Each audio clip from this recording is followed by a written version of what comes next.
Hey Rajat. Hey. So the question was that as compared to AX 2012 or previous versions, Yeah. how do you do customizations in D365 Finance and Operations? So if you could just provide an overview, that would be great for our viewers. Sure, Paresh. So the way Microsoft Dynamics 365 Finance and Operation technical platform has been revamped by Microsoft. It is built on the vision of evergreen version for customers, which means that customers don't have to upgrade whenever Microsoft release new functionalities in its product. Now, in order to achieve that, the way we used to customize product earlier has changed. So the programming language is still X++. However, the way we modify the base application behavior has changed. What used to happen in AX 2012 was we were able to write code in the base application.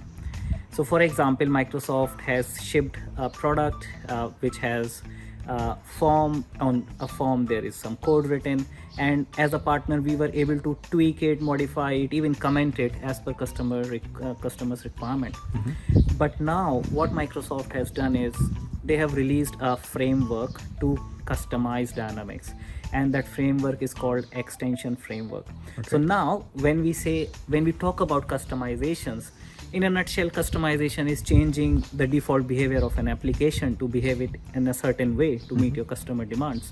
But we don't modify the source code, we extend it. Okay. So the concept of extension is we don't modify the source code shipped by Microsoft. We build extensions around it to change the behavior. Okay. And this extension framework enables the vision of the evergreen version of Microsoft. So every time Microsoft releases a new version of their base application, the base application gets updated, and the code which we have written via extension framework around it is gets recompiled, and sort of it is backward compatible and it works well. So there is a way how to do regression testing of your customization. But the main objective of this extension framework is do not modify the source code of Microsoft, but build extensions around it. So in other words, can I say that the out of the box solution that comes up with the base code, that is not touched, only you build extensions upon it to change the behavior based on the requirements, right?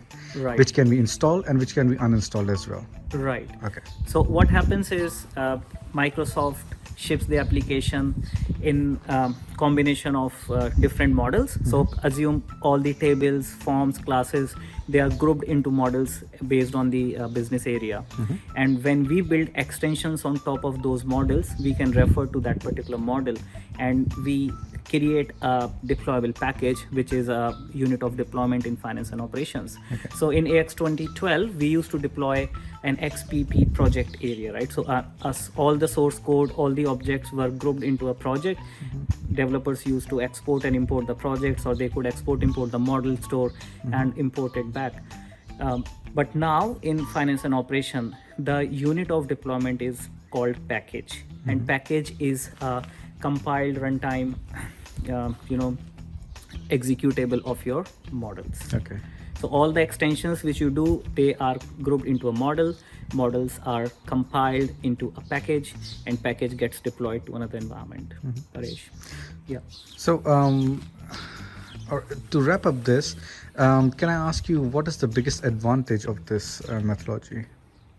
The biggest advantage is you get a platform to consume latest updates from Microsoft without need to do a costly code upgrade. Okay.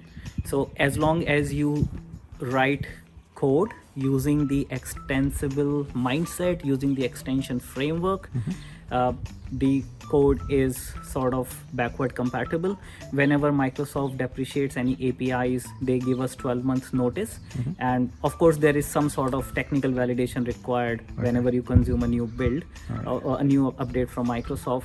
But it all works nicely. So if you are building your customizations using extension framework, it is sort of backward compatible. So as a customer, you do not need to worry about the upgrade of the base product. That is controlled by Microsoft.